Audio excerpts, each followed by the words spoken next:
We are Game On with Bianchi and Kravitz. I'm Bianchi, Mike Bianchi, the Bulldog sports columnist of the Orlando Sentinel. He is Kravitz, Brandon Kravitz, the hardest working man in sports media, the prodigy of production, primetime Jaden Grimes. He is off on top secret assignment, which means Cam, the man, the great Cam Kunzig, is pushing all the buttons and making us sound beautiful. Today, we are getting started a little late, as you know, because the mothership station has been broadcasting UCF's Big 12 baseball tournament game against Oklahoma State. Kravitz, your typical 3-hour and 45-minute college baseball marathon. Oklahoma State wins it 12-6.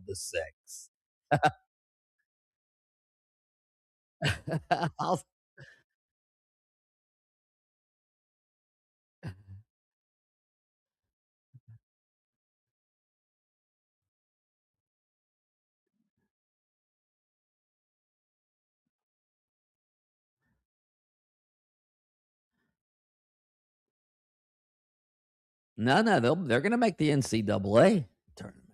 So they're they're going to make the NCAA tournament. Their season is not over just yet. All right, we are coming to you live from Orlando, Jacksonville, Tallahassee, all points in between on the iHeart Radio app and the YouTube machine. We want to hear from you throughout the course of the show. You know what to do. You can enter the Rage Cage and give us a hot take. This is our Friday, so it's a free-for-all Friday because we're going to be off tomorrow for a long Memorial Day holiday. So anything you want to talk about today, enter the Rage Cage or text us on the Mills Air text line. That's 50857. Kravitz, we're running behind. Let's get right to the highlights and headlines. Let's do it. All right, let's start with the game last night. You didn't think the champs were going to go. You didn't think they were going to be deterred by just one loss, did you? Well, not a chance. Shai Gilgeous-Alexander, the MVP of the league, bounced back from that subpar series opener. He scored 30 points last night to lift Oklahoma City to a 122-113 win over the San Antonio Spurs. The Thunder finished with a 57-25 edge in bench scoring, Kravitz, plus 27-10 an advantage in points off of turnovers. Do we have any highlights from last night's game? Yeah. Into the paint, jump step, lobbing it up. Wembanyama the catch, kick out, back up top. Castle, he goes to work. Castle, oh my goodness! In the face of Isaiah Hartenstein with a right-hand tomahawk slam. Man, that was filthy. Okay, off the stutter step, working the angle right dribble, dances on Bryant, pulls up, fires, 20-foot jumper, straight away rips the cords as he sent Bryant every which way and loose with a crossover behind the back. Dazzling deuce for SGA. Jay across the timeline draws a double. Left wing Wallace. Down the lane. Caruso to the rim for finishing touches, baby. AC lays it in with the left hand. Thunder 122. The Spurs 113. We're on the brink of getting this thing even at Paycom Center. The Spurs won't foul. Gilgeous-Alexander fed the ball. Will dribble it out. Loud City, the loudest it's been in memory. The final horn sounds and the Thunder tied as Western Conference best of 7 with San Antonio with a hard-earned 122-113 conquest of the Spurs. Okay, the series tied 1-1. The Spurs lose Jalen Williams again last night. He's already missed most of the playoffs with that hamstring injury. He injured it again last night. The Spurs, they were already without De'Aaron Fox, who's been out with an ankle sprain. Now they lose De'Aaron Fox's backup, Dylan Harper. He also has a hamstring injury. Don't know when he's going to be back. Kravitz, Oklahoma City's deep enough to survive without Jalen Williams. San Antonio is not deep enough. The Spurs are toast if Fox and Harper miss significant time because Castle, as good as he is offensively, he's a turnover machine. 20 turnovers in the first 2 games. Yeah, he's got to get that cleaned up. Dylan Harper has been really good in this series so far in the minutes that he's played. I am with you entirely. The edge that the Spurs have in this series is that they have Victor Wembanyama, and they've got a good enough starting 5 that has really posed problems for Oklahoma City's starting 5 in the meetings that they've had this year, where OKC has a massive advantage is with their depth, and they can withstand injury, and they can keep their guys fresh by throwing the backups in there, and they're getting huge contributions from Alex Caruso and McCain, and we'll see about AJ Mitchell. He's injured too, but that's the advantage that OKC has, and they will overwhelm San Antonio if the backcourt can't get itself onto the court. Yeah, absolutely. Absolutely. All right. Those are the highlights and the headlines coming up. What do we have coming up next? Well, we're all off schedule. We are very much off schedule. We are going to play a little bit of catch up. Okay, that's what we're going to do, and we'll give you our text question and our quote of the day coming up right after this.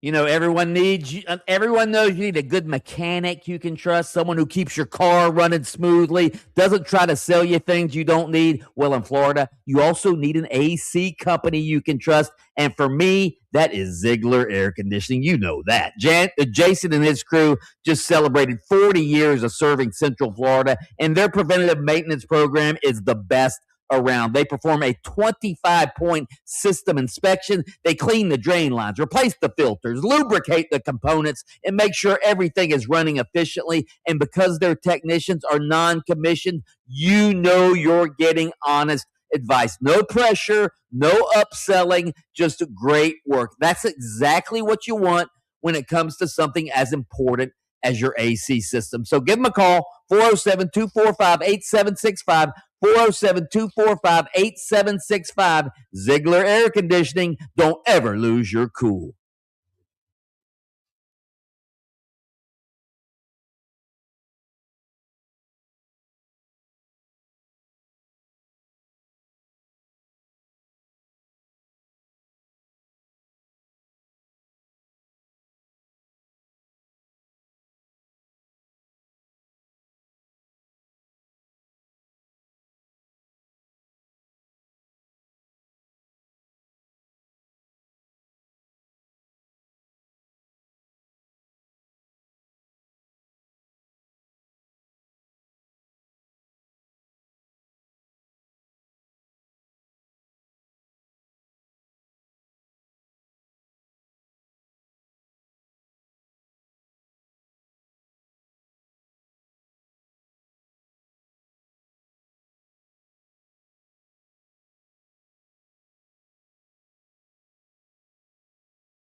Well, in an effort to catch up on time, we're already out of it for the 3 o'clock hour. But after the next 80 seconds of your life, Game On will be back on schedule. Poll-A-Palooza coming up at the 4 o'clock hour. Robin Janssen from Orlando City Soccer will be joining the hotline live. Right now, we kick things over to our friends at Fox Sports Radio for a quick 60-second update.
Now we are rocking and rolling here on Game On, the only statewide sports talk afternoon show shining down on the Sunshine State, Orlando, Jacksonville, Tallahassee. Hit us up on the iHeart Radio talkback. We call that the Rage Cage here on this show. Tap that microphone icon and let your opinions fly. It's a free-for-all Thursday today because it's our last day, our last work day of the week. Hopefully it's not our last day of the week, if you know what I'm saying, Mike.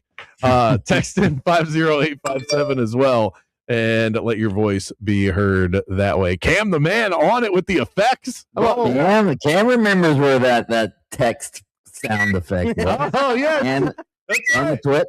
I got all the old ones. Yeah, tweet us, ring bells, do whatever you do. In fact, Twitter will be very helpful during this segment if you want to follow along if you're not driving in the car. At 96.9 Game On is where all of our polls live, because today, Mike, what is today? Today is, I think it's Poll-A-Palooza. Hit the music. Poll-A-Palooza. Let's get it started. 5 questions that will be answered by us right now. All mind benders. So we'll start with the hottest topic of the week. Jason Kidd was let go of the Dallas Mavericks, and he was relieved of his head coaching position, so he has now become available. Billy Donovan's name is still out there. Van Gundy's name surfaced from the rumor mill.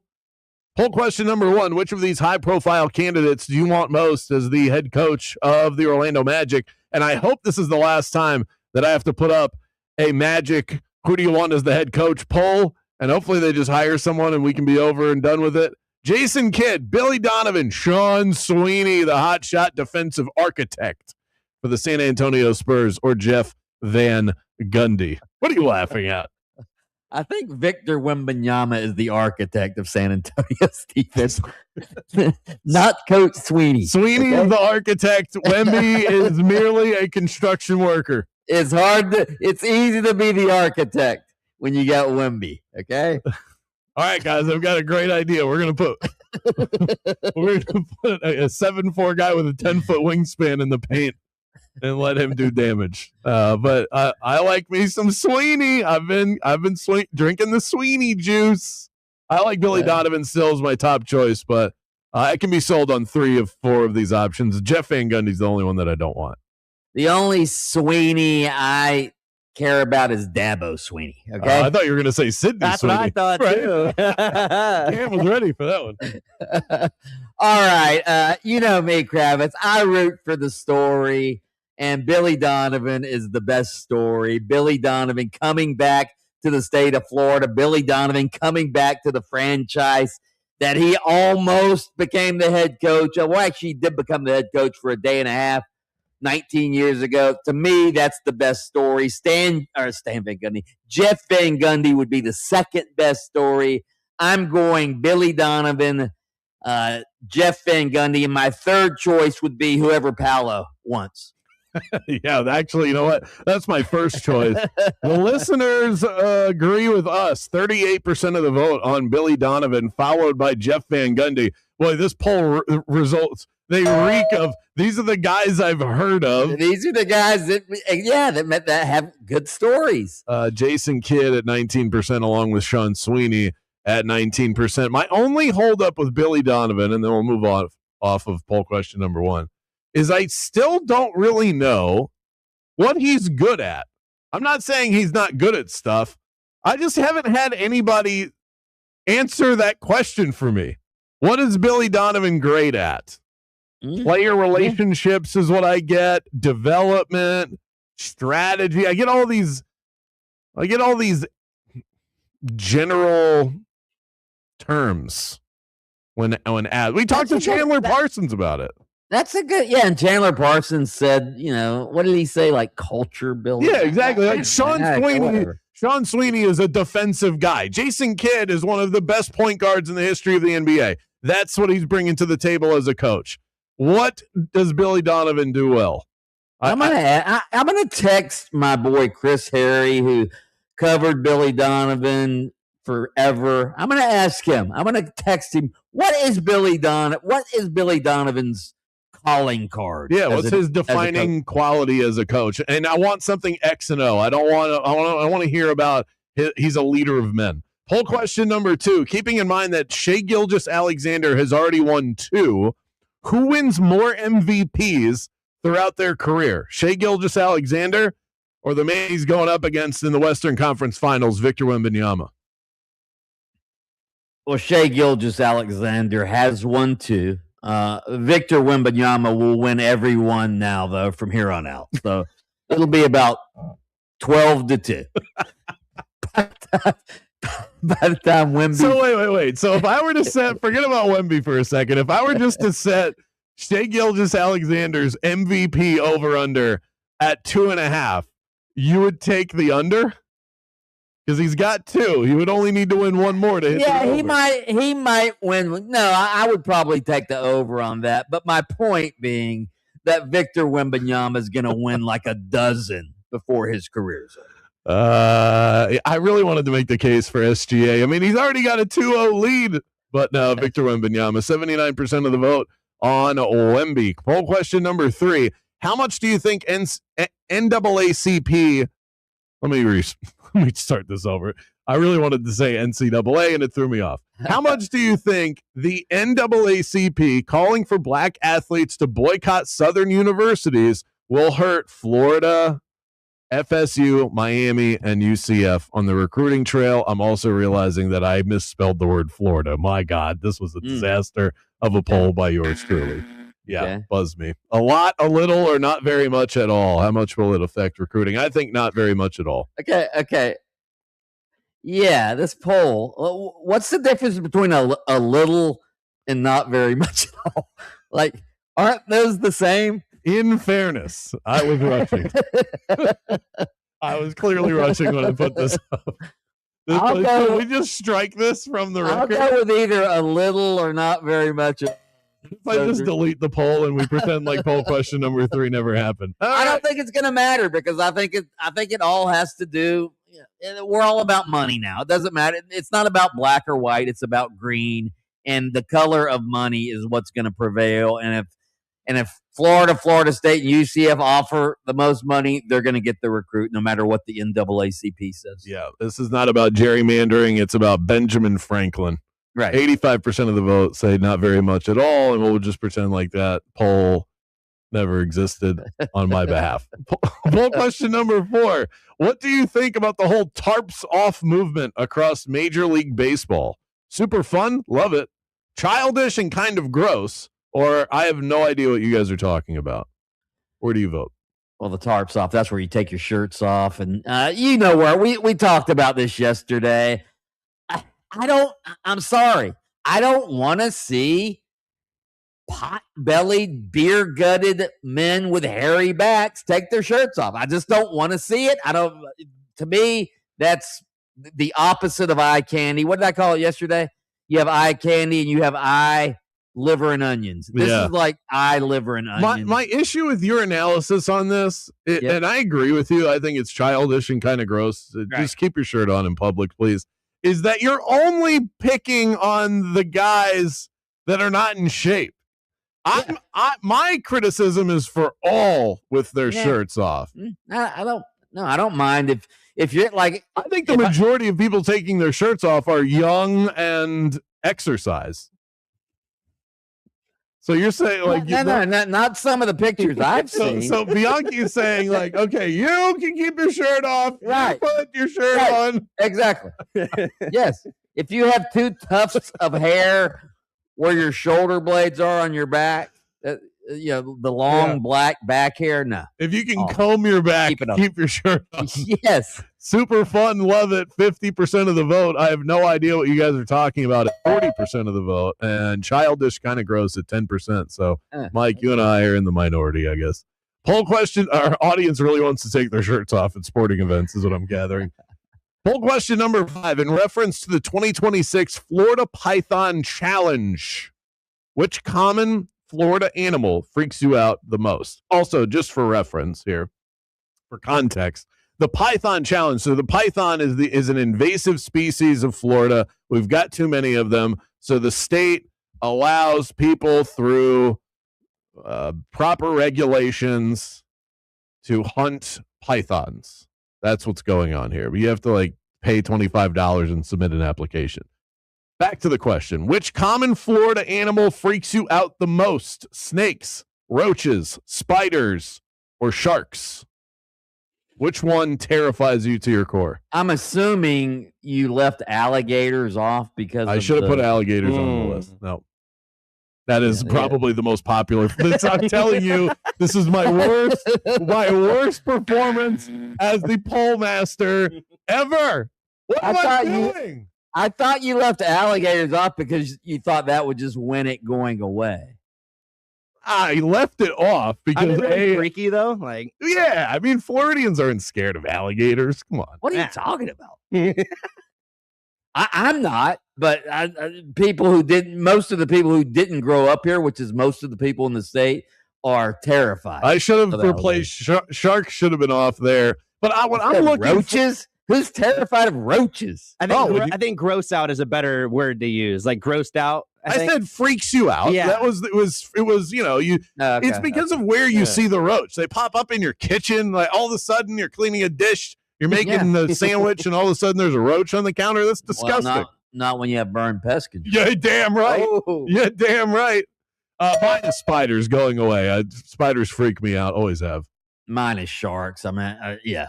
I wish I'd never seen the movie Jaws when I was a kid because that changed the whole beach going experience for me. Now I think about sharks. 50% of the vote on snakes, 20% on roaches, and apparently our audience not all that scared of spiders and sharks. Up next, we grade the take, putting our takes under a microscope right here on Game On. Don't go anywhere.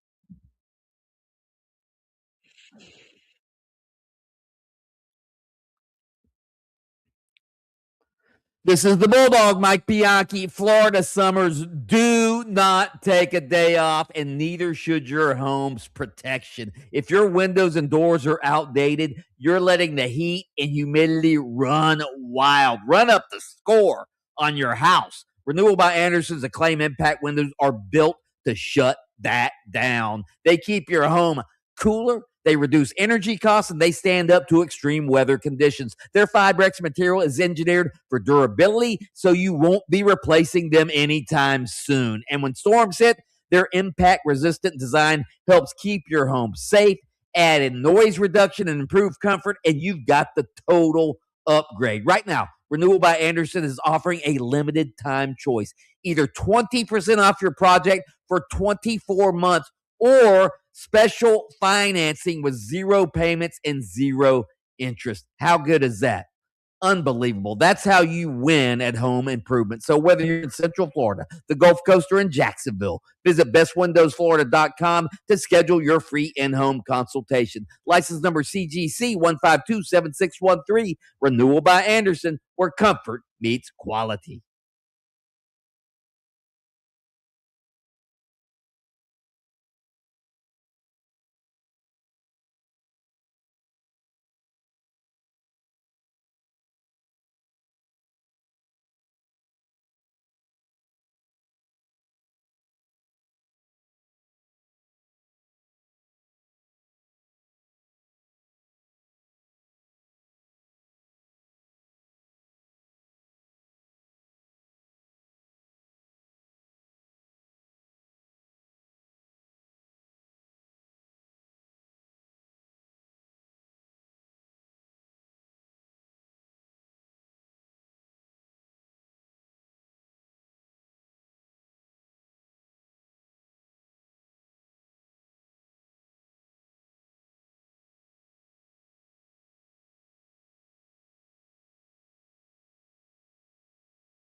Rocking and rolling on a Thursday. It's a Thursday/Friday here on Game On. This segment presented by Mills Air, 407-277-1159 or online millsair.com. I'll tell you more about them in a moment.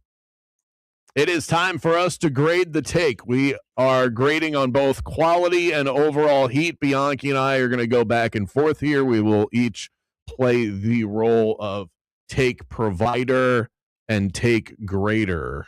Cam is our producer today. As the music is rolling, Bianchi, would you like to... Your shirt, by the way, I just realized that you have a plain black shirt on that just says media. That's nice. I like that. Hey.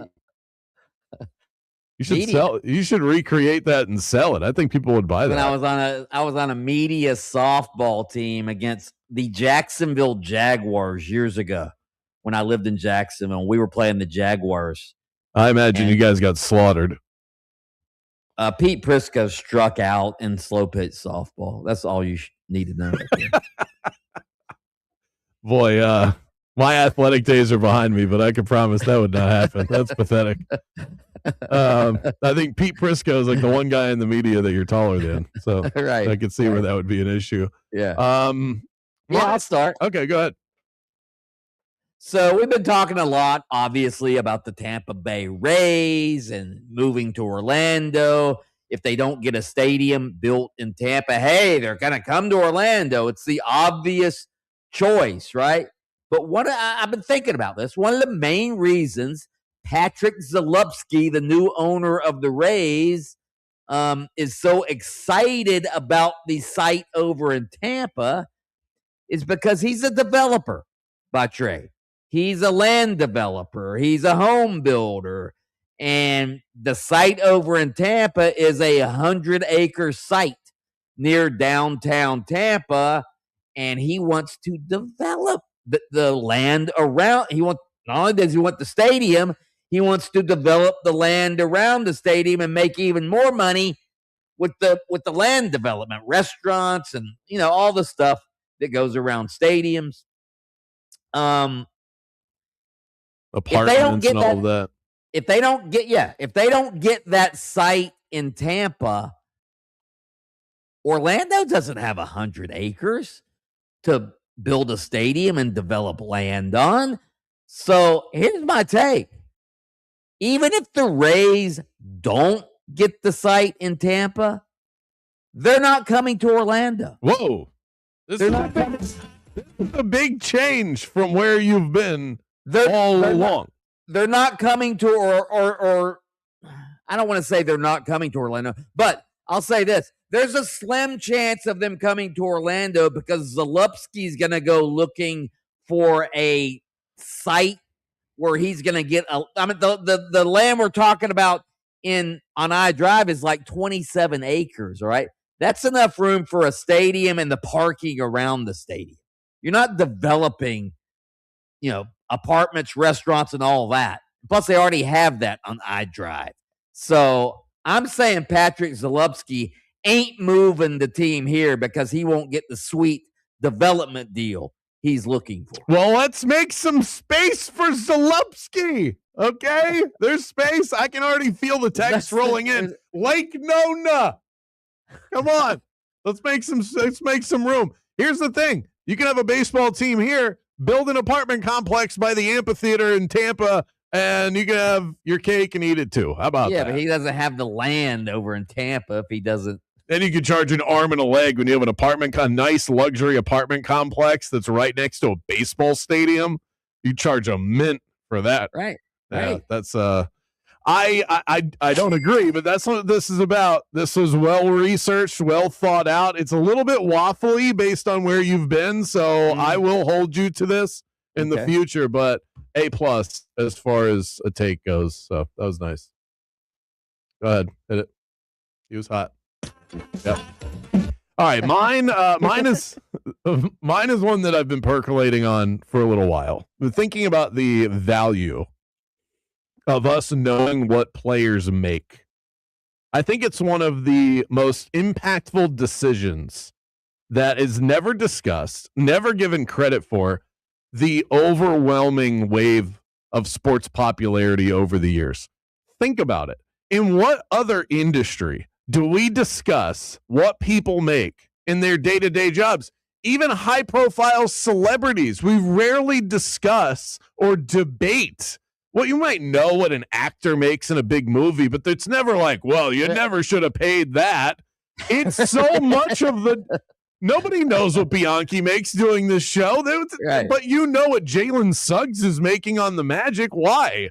I mean, really, it's not like we're entitled to that information. It doesn't change anything for us, but we know it. And it's part of the sports dialogue. And the dialogue that it creates is immeasurable. We have a guest on every week who's created an entire livelihood off of just that. Mike Giannetti from SpotTrack.com.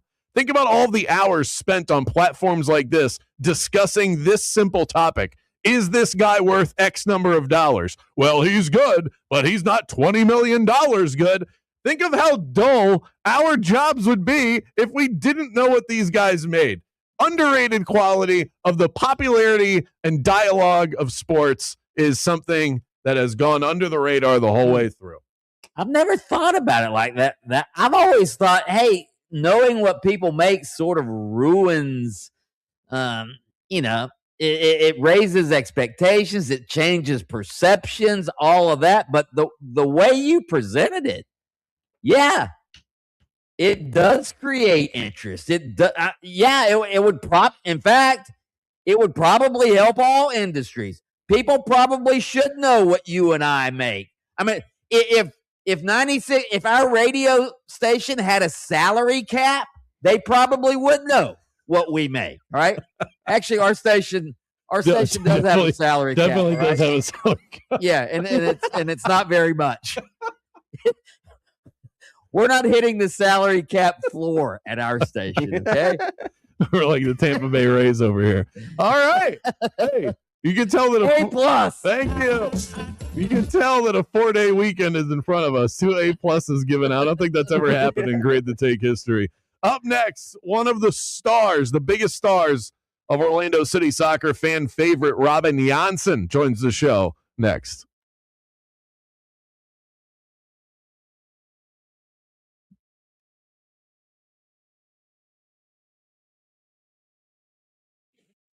I think that was supposed to be Mills there.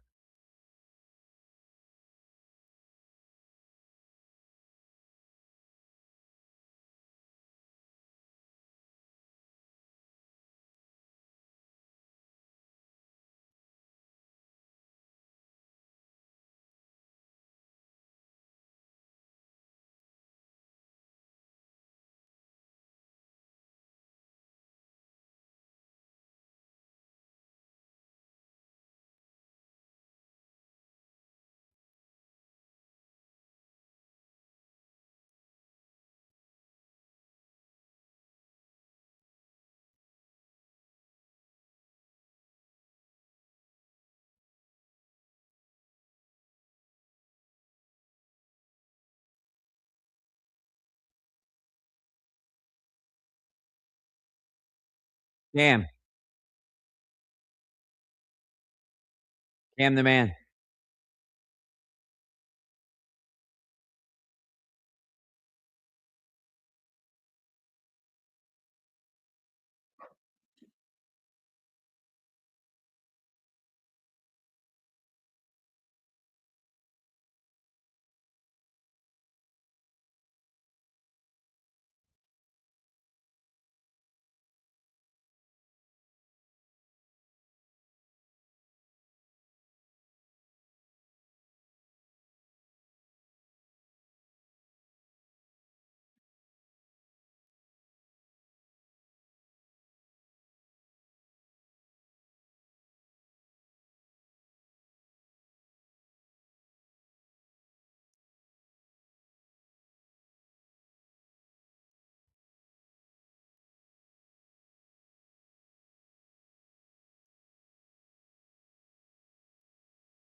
Playing all American music as we lead up to our Memorial Day weekend. Orlando City has had an up and down year so far, but the momentum appears to be shifting in a more positive direction. Here to help take us into the locker room, one of your favorites, Captain Robin Janssen, joins the show right now on the hotline. Robin, welcome. How's the season been treating you so far? Hello, guys. Yeah, so far, as you said, some up and downs, a bit of struggling, and some good stuff too. But overall, not where we wanted to be right now. But in the end of the day, we have to look forward and keep working for being better and advancing in the standings. A lot of change internally. You guys have dealt with some difficult losses. How has the transition been to deal with? I'm sure you didn't go into the season thinking there would be a coaching change, but yet here you are. Yeah, sometimes it's part of the job. Sometimes it happens, unfortunately, but the guys, the players, the squad, everybody has been signing up for it and really pushing out there, and we're trying to glue it back together as quick as possible. And as you said, like heading into the season, we lost a lot of guys with a lot of experience, and we replaced them with a little bit of younger guys that's starting to getting into it now after a couple of months, and I start to see a little bit of light in the tunnel. Overall, and then we also struggled with a bit of injuries, a lot of injuries at the same time. So it has not been really as optimal as you want it to be. But in the end of the day, the guys has been doing well in training, putting the work in, and trying to be better. You mentioned the light at the end of the tunnel that you see. Is the Inter Miami win from a couple of weeks back enough to create the kind of momentum needed for this year? The U.S. Open Cup and advancing whenever that takes place as far as the next round goes. I know the World Cup kind of gets in the way of that, but are those moments that you see where you feel like things are changing in a positive direction? No, of course, those are part of the process, and I mean, like the positivity that you get of like that Miami game to turn it around, having such a poor first half, and then getting that goal just before halftime, and then turn it around completely with Martin's goal there and the advantage goal with Spicer. I mean, that brings a lot of positivity and momentum into the locker room. But overall, I do think that we need to find more of a consistent line of our showings. It's been too much down, I would say, to be completely honest. But sometimes that's the way it is, not how we want it to be. But in the end of the day, we gotta work hard to do it better. And then also, of course, the Open Cup run. As long as we're in it, we have a chance. And the last game against Atlanta really shows that we are very hungry to take that chance, a quick chance to get a trophy. So hopefully we can do something good in the Open Cup. And after the summer break here, I think it's mid-September, we have Columbus away to go there and really fight for it to get a final back home again. That would be really nice. Yeah, Robin, I wanted to touch on that. So you beat Atlanta to advance to the semis, but the semis aren't for 4 months now because of the World Cup break and the summer break you mentioned. What do the players who aren't on World Cup teams do during that break? Do you take vacations? What do you do? Yeah, we get a World Cup break. The guys that doesn't go to the World Cup, we get a couple of weeks of a break, which I think is welcome in the MLS because it hasn't been more than the winter break after the playoffs heading into the preseason. So a summer break between the two blocks, it's I do think it's nice, and it's more aligned with how it's in the bigger leagues. I think you need that break in the summer so you can get some new energy, heading into the second part of the season instead of just going a full circle with just a couple of days off in the summer. So yeah, it's gonna be nice to relax a little bit, but at the same time, it's we have to train on our own to come back in proper shape. So, but it's 100%. It's gonna be nice with some off days for sure. You've often said that you are very thankful about, where you are as a soccer player and the fact that you still get to play professional soccer. I was reading something about you. So when you were trying to make it in soccer, you were working at a horseshoe factory. What did you do? Yeah, so I was handling a lot of iron, like big iron coils, and transfer them to different dimension, and then we sent them down the system, and we were the first part of the process. So I didn't really handle any horseshoes or nails or anything, but handled some iron. So it was a good job. And then I played in the third division at the same time, so working 100%, and then playing the third division the afternoon, traveling to trainings, and yeah, took the chance to see if I can jump on the train before it left the station to see if it could take me anywhere. And yeah, with hard work, consistency, and professionalism, I was able, and with some luck, of course, also, I was able to make my way through to AIK, my former club, before I came here to Orlando. And then, yeah, from there, I was there 10 months, 11 months. And then from there, I came here in Orlando, and I've been here since. Last one. So you've been in Orlando a long time now, since 2019. You lead the club in all-time appearances and other stats like that. What do you think about how Orlando has grown since you've been here in 2019? I mean, they're talking about a Major League Baseball team coming to town. Obviously, Orlando City, the Orlando Magic, all sorts of talk about other teams wanting to come to Orlando. How is Orlando as a sports town? I think, as you're saying, it's growing. It's the feeling that you get. The soccer overall, I think, is growing. Then, of course, you have the Magic, and then you have the team that is coming to play at the Camping World, right? Next year, or what? Yeah, the Jaguars. Like the NFL team. Yes, exactly. So, no, I feel like the city overall is also growing. I feel like they're building stuff everywhere around especially where I live, and then downtown, and yeah, it's popping up new stuff everywhere. So it's developing the whole Orlando community, which is nice. So it's going to be interesting to see in 10 years after my retirement to come back and see how it looks. Well, Dave, we're talking to Robin Janssen. Don't count yourself out just yet. 40, you'd be 43 in 10 years. Would I be right about that? Yeah, 43, 44. Yeah. So that might be the end. You're right. That's my due time. Way before that, I think. Before we get to that, you guys did end up signing Antoine Griezmann, and he's going to join the squad in the summer. That'll be after World Cup action when you guys get back to play, and we'll see. We don't have a date on that yet, but how excited are you to play with him?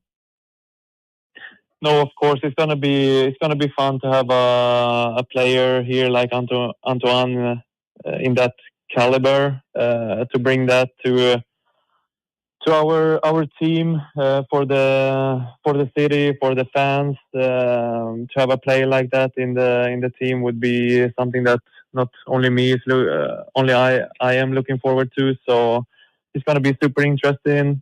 I already met him, and he seems to be a cool guy, humble. He really wants to come here, so it's going to be super fun, and hopefully he can help us in the summer, moving on towards the end of the season. And yeah, it's gonna be super fun. He's the captain of the squad. Robin Janssen has been with the team for years. Always enjoy your play out on the pitch. One of the best to do it. Thanks so much, Robin. We appreciate the time. Thank you so much. Appreciate you. Fan favorite right there, Robin Janssen. Up next. I appreciate anybody who works at a horseshoe factory to make it. Boy, I tell you, there's a list of jobs. somewhere that I can't do, and I think that would I think that one would be on the short list. Up next, your text, your talkbacks from the first hour plus of the show. Still loads to get to. The Big Ten stunting on the SEC. We'll get to that coming up right after this.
Fire away on the Mills Air text line. That's 50857. It is a pre-Memorial Day edition of Game On.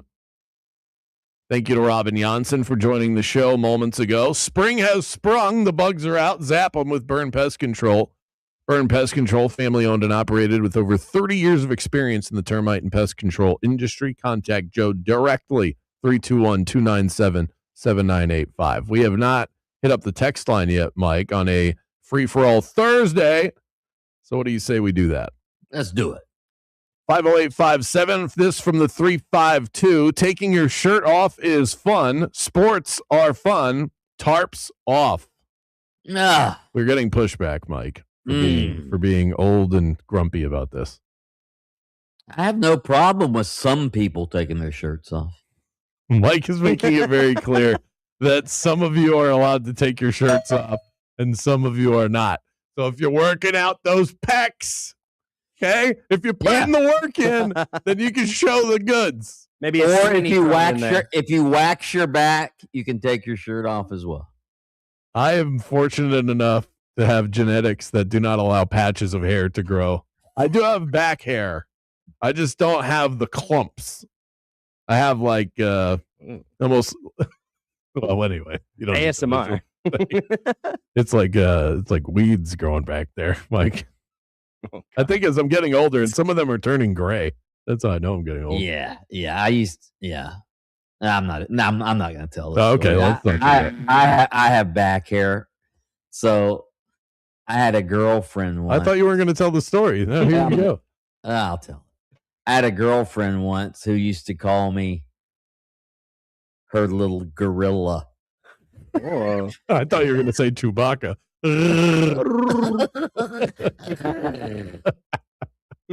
Yeah. She used to call me Chewy. Yeah, she wasn't my girlfriend long after that. Okay. Oh, you said you kicked the bricks, Brenda. I don't want to be your little gorilla. Okay. Moving on. We have one that says, cut one of Mark. I love this question. Mark Brunell, Jay Cutler, Steve McNair, may God rest his soul, and Andy Dalton. Oh, that's easy. What now? Say it again. It says cut one. Mark Brunell, Jay Cutler, Steve McNair, Andy Dalton.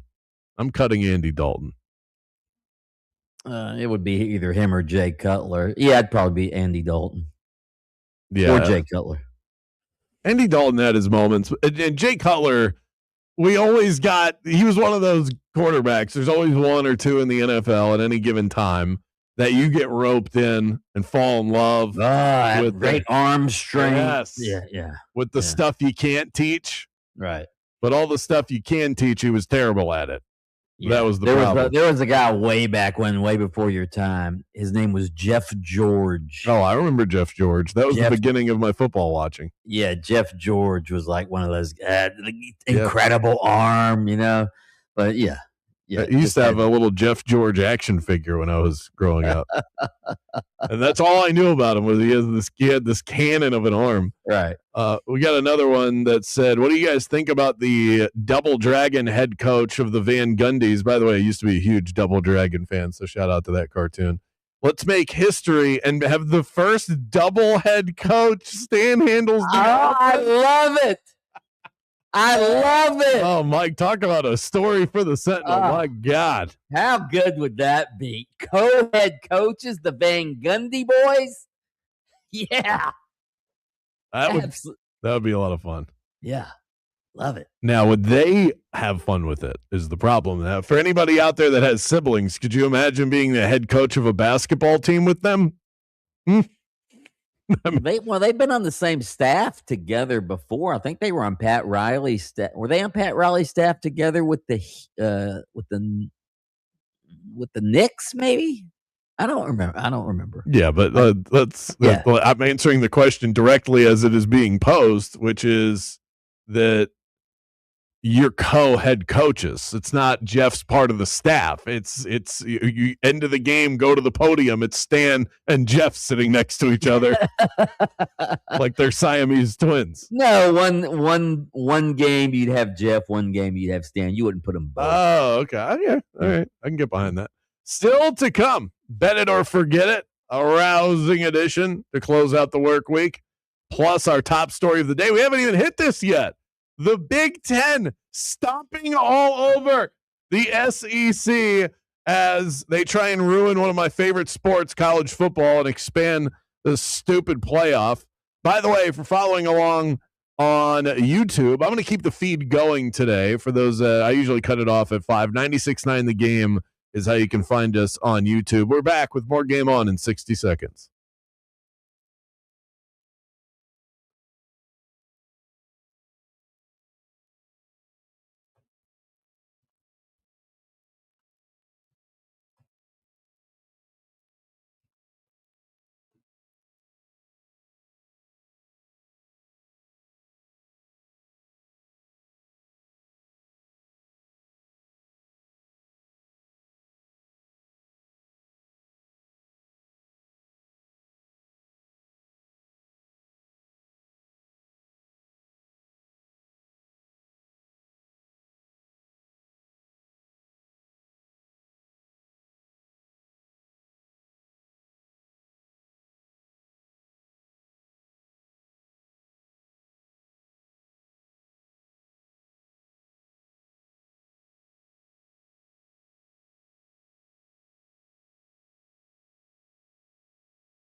Welcome back to Game On. Bianchi and Kravitz. This is our last day before the Memorial Day weekend. We're taking tomorrow off. Obviously, we'll have Monday off for Memorial Day. Do we have a text question today, Kravitz, or no? Yeah, it's free. It's free for all Thursday. Free for all Thursday. Free for all Thursday. And we're getting good free for all questions. I like the variety, personal, business related. We got one that was just a random cut a mediocre quarterback from NFL history. Those are the kind of things I like to churn up on the free for all. Also, let's add if you want to commemorate somebody, since we're not going to be here tomorrow, if you want to commemorate somebody who you always pay homage to on Memorial Day weekend, I'd like to hear some personal stories. Like my Uncle Johnny died in World War II. I never knew my Uncle Johnny. Obviously, he died in World War II.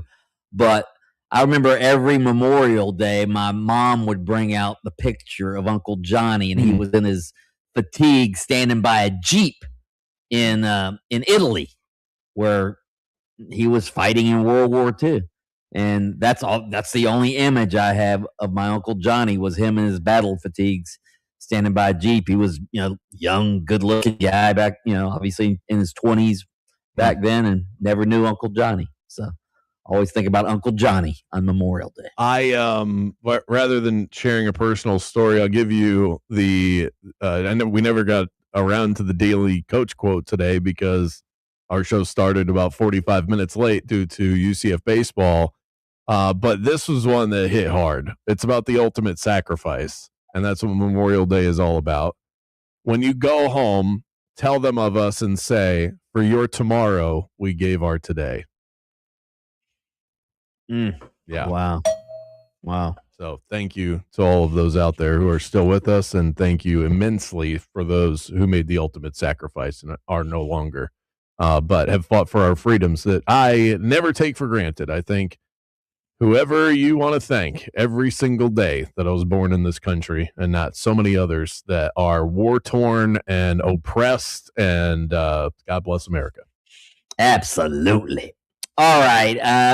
I've been following this story. So the Big Ten had their annual spring meetings this week at some posh resort out in California. And for the first time ever, they invited the media to attend this annual spring meeting that they have every single year. And it wasn't just by accident that they invited the media, okay? This was the Big Ten wanting the writers and photographers and broadcasters there so they could flex their freaking muscles. That's why they invited the media. The media was greeted by this huge display in the lobby of the hotel where the spring meetings were held.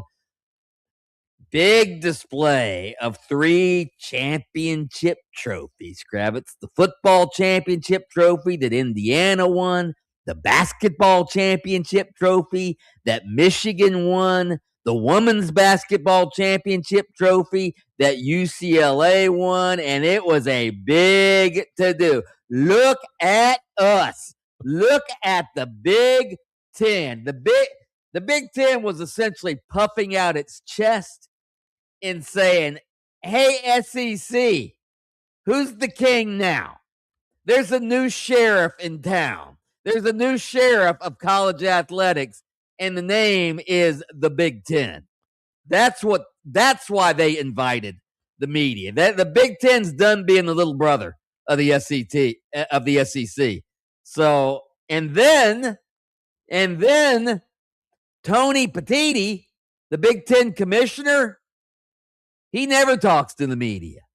Oh, but he talked to the media this week, Kravitz. Had a big media session a couple days ago where he said, essentially, I don't care that the SEC wants a 16-team college football playoff. We ain't having a 16-team college football playoff. We're going to have a 24-team playoff because that's what we want. That's what our coaches want, okay? Either it's going to stay as it is. This is what he said. 16 teams is not even our plan B. Our plan B is we'll just keep it as it is, 12 teams, or it'll be 24 teams. We're not going to have the 16-team model that the SEC wants. And you know what else?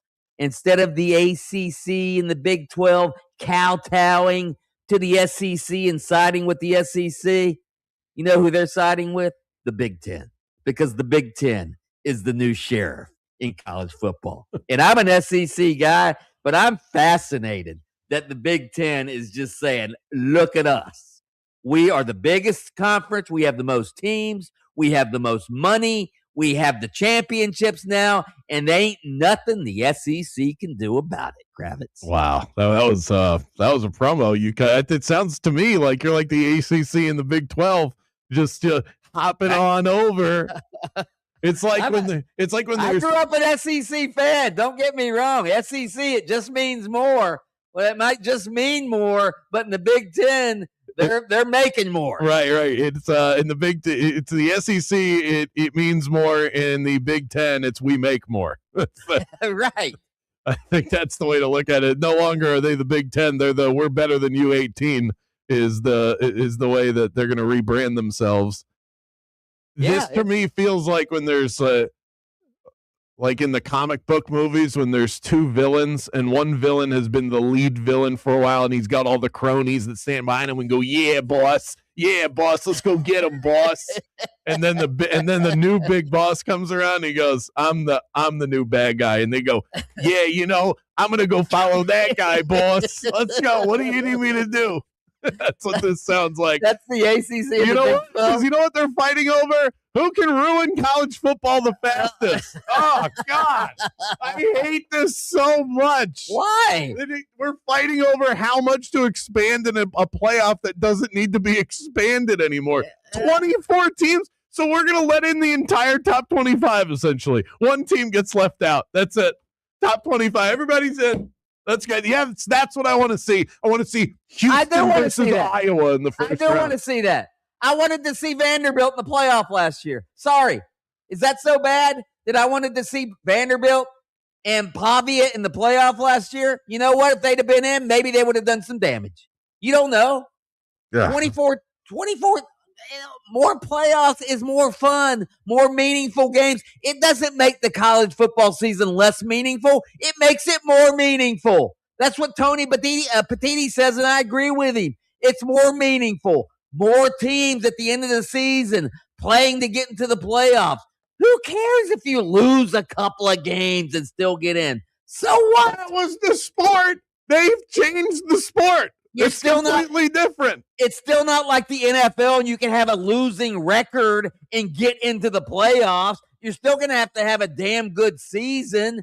9-3, 10-2. You're still going to have a season like that. What's so bad about that? Well, so here's the thing. Okay, and this is going to happen whether I like it or not. So I got to give in. And believe me, when a 2014 playoff gets started, you know who's going to be watching it and betting on it? Me. So it's not like I'm going to boycott this thing, okay? I can't be that upset about it, but I don't like it. And if I was given a vote, I already know where my vote would lie, and I wouldn't even listen to anybody's arguments. I'm that stubborn about it. They have to drop the conference championship games. That is an absolute starter. And that's what they're supposed to do. Right. For teams that, so I was looking at what would this even look like with a 2014 playoff for teams that don't get bye weeks, because you would have a number of teams that would, just based on the formatting of a 2014 playoff, some teams would auto advance to the next round is the way that it would be set up. Okay. The teams that don't get buys that advance, let's say they advance to the championship game, they would play 5 extra football games. 5.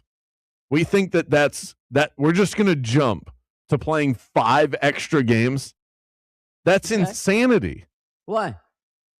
I thought that we used to care about player health and safety and optimizing the product on the players field. Players are making money now. Now that you're making money now, get to work. Making money. We're going to attack on 5 games. Get to the end of your schedule, whether you like it or not. Hey, they'll be the more games, the more money they'll make. Come on, Kravitz. This is you know what this is? Kravitz, I used to care about the player stuff, but now that they're making money, get out there, bro. Get out there and play. You want to make money? Get out there. It's all of it. It's the watering down of all of it. It's the erosion of the best regular season in sports. It's the teams I don't need to see in a playoff that are in. It's the entirety of a top 25 that you used to have to fight for positioning. Now you just need to be there, and that's good enough. And then the player quality, we're going to end up with more injuries deep into the season, and like it is in the NFL, where a lot of what's decided at the end of the year is, you know who the best team is? The one that's healthy. That's the reason why the Patriots and the Seahawks got to the Super Bowl. I don't like it. It's not good for the health of the sport. This, to me, is a direct reflection of gluttony. That's what this is. It is gluttony. This is saying more food is better, so why don't you just skip the meal you're going to make at home and just go to the buffet and stuff your face until you pass out in the parking lot. I love Golden Corral. I love Golden Corral. This is the Golden Corral of sports ideas. It's better. There's a chocolate fountain. There's macaroni and cheese. Vanderbilt in the playoff, that's like a chocolate fountain. Yeah, I'm going to watch it. I'm going to eat it. More. Absolutely. Yeah. Oh, Tennessee and Oklahoma get to play for the 3rd time this year? Yeah, that's what I want. Belly up to the trough, baby, and let's eat. We're all going to get fat on college football. Tell us what you think. 50857. We will start to layer in more of your texts and talkbacks throughout the course of the show. Bet it or forget it coming up in the 5 o'clock hour as well. Orlando Storm tickets up for grabs too. So leave a talk back. Let us know what you're thinking. We're back with those next.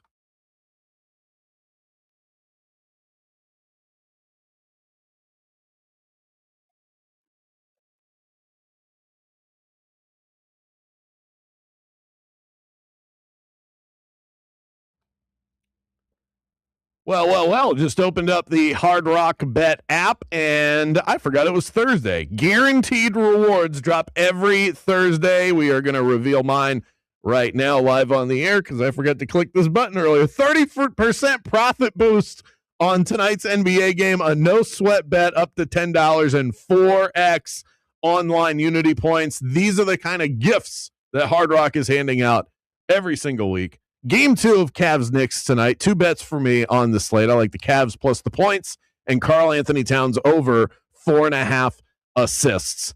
NFL schedules are out as well, so I've been taking a peek at the win total market in the National Football League. Never too early to do that. Download the Hard Rock Bet app. Get in on all of the action, props, parlays, futures. I guarantee there's a market for you.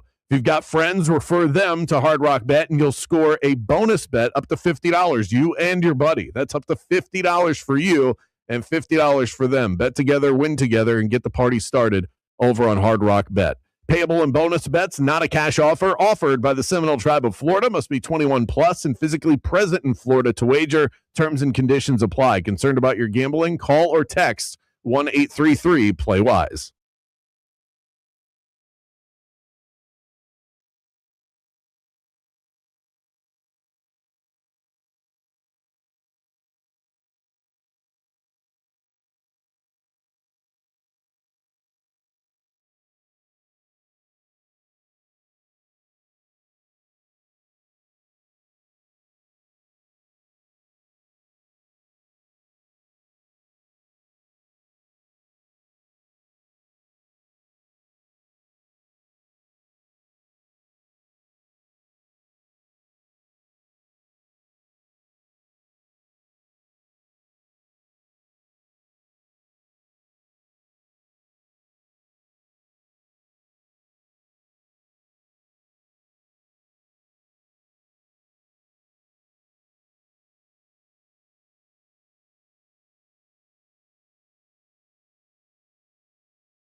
About to dig into a weekend celebration for America and those who have fought and given their life for our freedom in this country.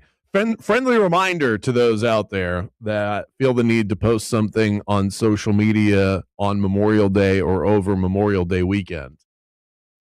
I don't like the preachy guy, but don't say Happy Memorial Day. It's not appropriate. You're not supposed to do that. Okay, that's my PSA. A lot of people don't know that, to be honest. A lot of people, especially online, you see like on Instagram. All the time. Yeah. All the time. It's not appropriate. That's not an appropriate thing to say. I saw that memo. I don't know if I agree with that. It's not a happy day. You're paying homage to those that fought for you and gave their life. It's not a happy day. It's like saying happy funeral day. No, there's a quote by George Patton.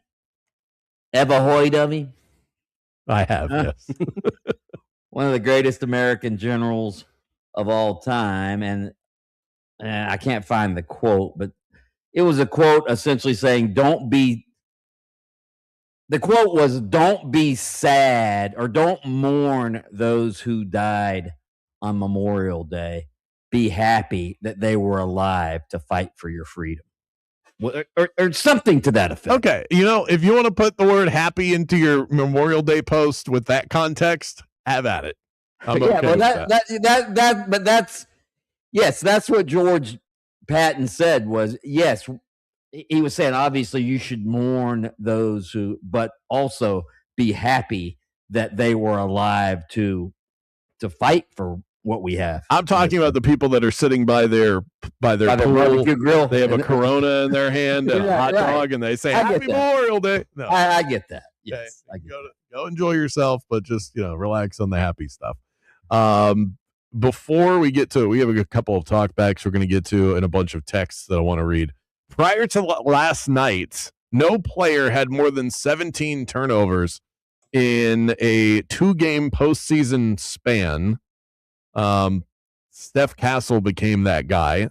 He's only 5 turnovers in game 3 away from breaking the 3-game span record that was set by. So did you follow this? 17 turnovers from Steph Castle. Mm-hmm. He only needs 5 in game 3 to break the record for the most turnovers in a 3-game span. Who set that record? Here's a hint. It was not that long ago. Wasn't that long ago? I have no idea. I'm not. Cade Cunningham against the Magic. Oh wow! Wow, yeah, that was your. Okay. I thought the hint might give it away. All right, let's dig into the. Let's go to the talk. Here's the George Patton quote. Okay, let's hear from Patton. This is the official quote. It is foolish and wrong to mourn the men who died. Rather, we should thank God that such men lived. So, okay, I didn't hear anything about happy. I just heard thanking God. Yeah, so I stand correct. Yeah, that's why I looked it up. All right, let's go to the talkback line. Hey, guys, just wanted to say happy Memorial Day weekend. Enjoy your time with your friends and family.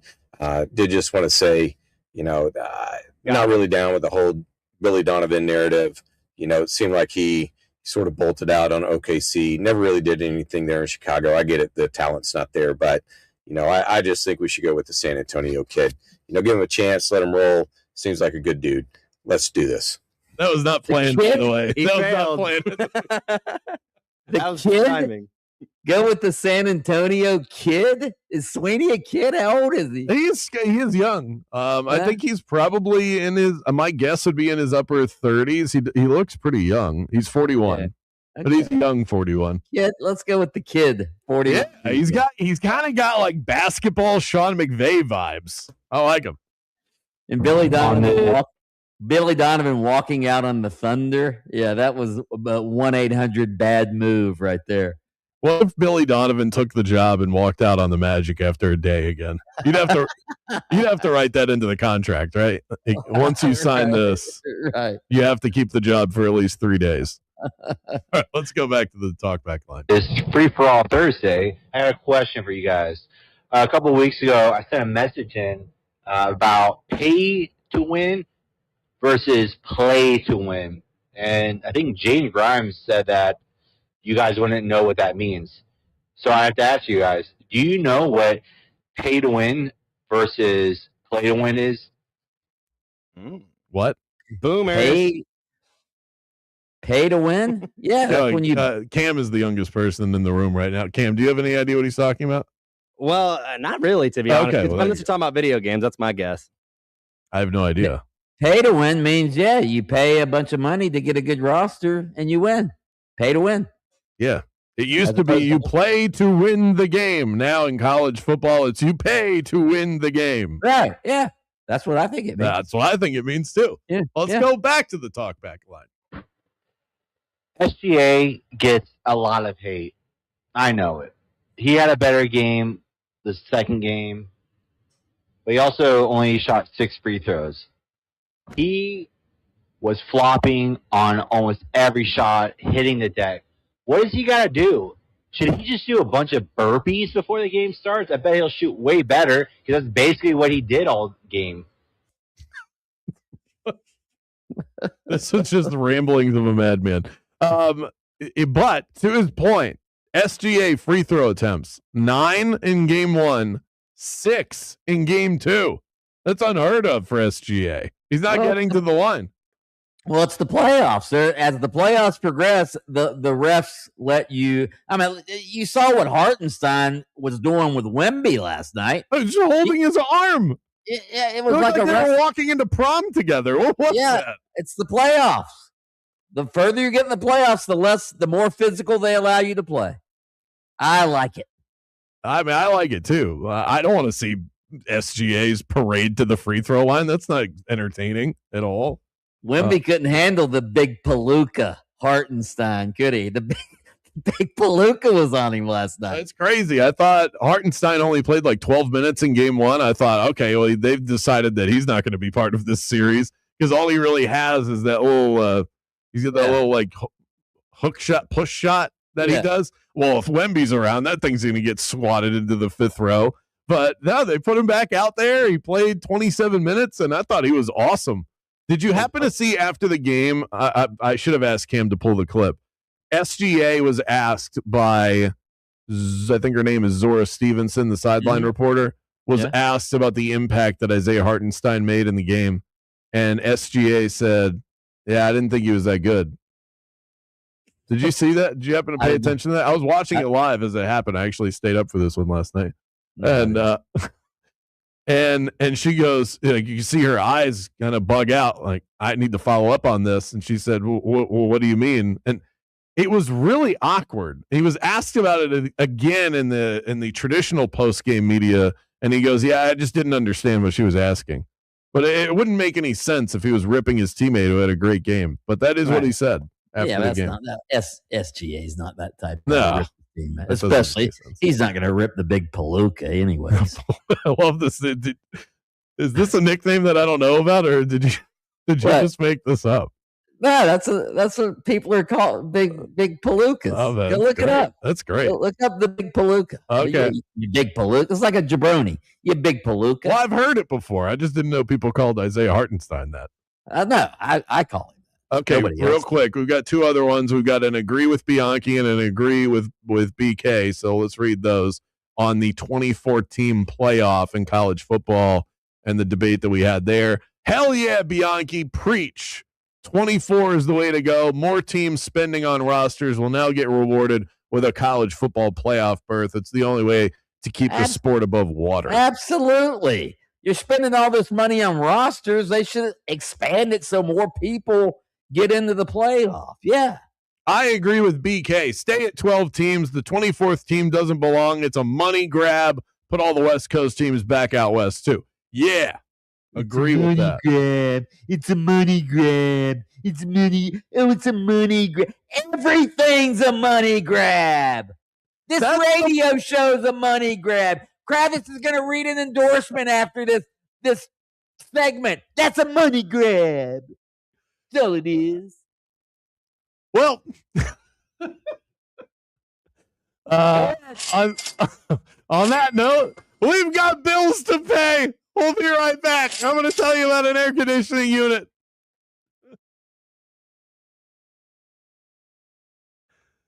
So speaking of money grabs, routine maintenance, a cheat code for the homeowners out there who want to keep their AC unit on the up and up. And if you don't have someone who provides that for you on a quarterly basis and who does so promptly and puts your interests first, allow me to recommend a name, Mills Air. At Mills Air, being a cool customer isn't just about your thermostat. It's about service that actually shows up on time, technicians who know what they're doing, and pricing that doesn't make you break out in a sweat. They are available to assist you whenever you need them. Their technicians remain on call 24 hours a day, 365 days of the year. So if you run into a problem during the holiday weekend, they are there for you across Orlando, College Park, Winter Park, Altamont Springs, Castleberry, Longwood, Winter Springs. Rest assured, they will arrive prepared, and no challenge is too big for Mills Air. Go and find them online, millsair.com. Call them today, and you could be their next cool customer.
5 o'clock hour rolls along. Time for the world-famous daily segment, Bet It or Forget It, brought to you by Better Edge. Daily pick'em contest and the best lines available on all the biggest games. Already cashed a Major League Baseball under today. Shout out to the Tigers and the Guardians. That was over on Better Edge. Go find them for yourself. BetterEdge.com or on the Better Edge app. Add them to your sports betting portfolio. Use the promo code BeatBrandon at sign up for $20 upon your first arrival. And you know what that would be, Mike, if you go and get that $20? A cash grab. Cash grab. By the way, breaking news before we get to the game show here.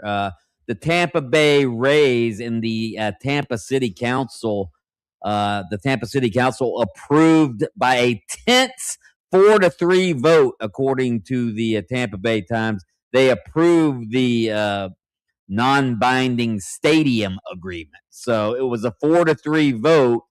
They voted in favor, but again, this is non-binding, and it sounds like there's a couple of members who voted yes, who said, yeah, I'll vote yes just to continue the conversation, even though I'm not for the stadium. So this thing is not done yet over in Tampa. God, could you imagine how unpopular the no voters are to the Tampa citizens that love baseball? What, you mean the 5,000 Tampa? All right, that's enough. That's enough. Hit the music. Let's get into it. Bet it or forget it. Huge news for the Florida Gators. Ruben Chinyelu is withdrawing from the NBA draft and will return to Florida. Bet it or forget it.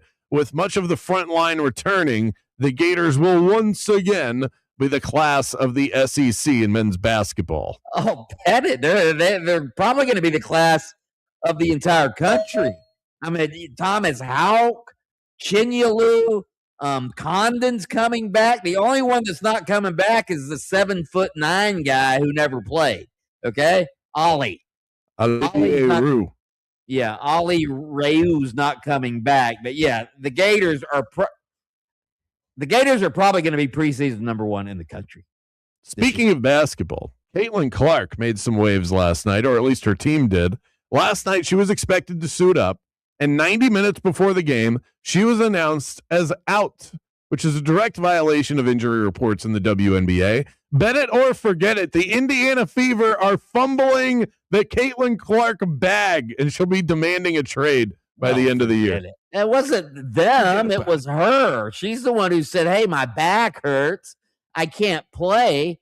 So, no, I don't think it's, I don't think this is on the Indiana Fever. I think Caitlin Clark has said all along her back just out of nowhere gets out of whack sometimes. Hell, I can certainly understand that, but I'm old and she's, young. So, but yeah, I think this is actually quite concerning for the WNBA that Caitlin Clark, who was injured all of last year, now she has a bad back. So I don't know what's going on with her.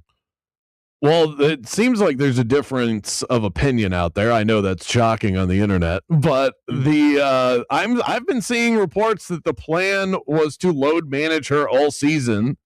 That's despite her suggesting that she is healthy. So I don't know. Maybe there's tension brewing there. You think she wanted? Oh, you think she wanted to play? I think she wanted to play. I think that could be. What I'm reading into the details I've read on the story are that she hasn't come out and said I wanted to play and they wouldn't let me, but that is what these stories are implying. But what I have read is that the Indiana Fever had a plan from the start of the season that they were going to manage her and her health with the idea of her being available for the entirety of the season, which she was not last year. Good for them. Good for them, because she was injured all of last season. Okay, but the point is you shouldn't announce that 90 minutes before the game if you already have that plan. Agreed. The Titans have a new head coach, Robert Saleh. One of his first moves in the offseason was a nutrition overhaul, which involved first removing all seed oils from the building. Bet it or forget it. That is what was holding the Titans back last season. Seed oils.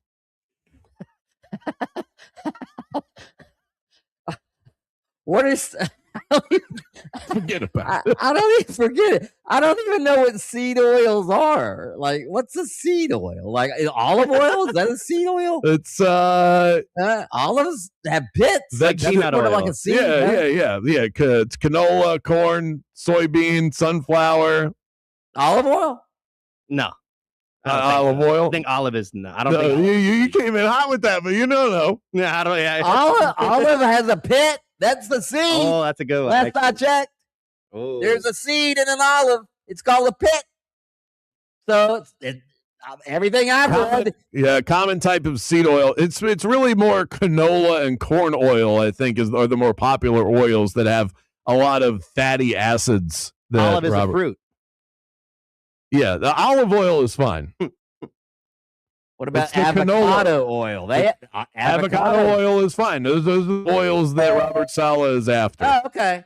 Then bet it. Absolutely. Right. Bet it. Robert Saleh knows nutrition. I mean, look at the guy. He looks like he could kick any player on his roster's ass. So what Robert Saleh says goes. If the seed oil was holding them back, then good for Robert Saleh. Robert Saleh looks like if Mike Bianchi took about a truck's load worth of HGH. Right.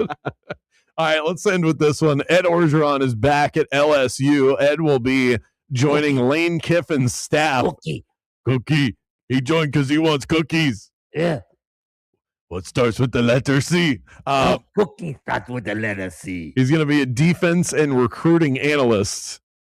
Bet it or forget it. While we might not like him, that Lane Kiffin is no dummy. Oh, bet it. This is a great hire. Coach O. Coach O is a great recruiter. He knows the state of Louisiana. He's a Cajun. He knows everything about that state. He loves him some LSU. The only thing I wonder, though, they hired Coach O to come back. They're going to have to bring a translator so the players can understand Coach O. Yeah, I like me crawfish and cookies. Those both start with C. C, good for me. That is bet it or forget it. Up next, our last call here on Game On. We return in minutes.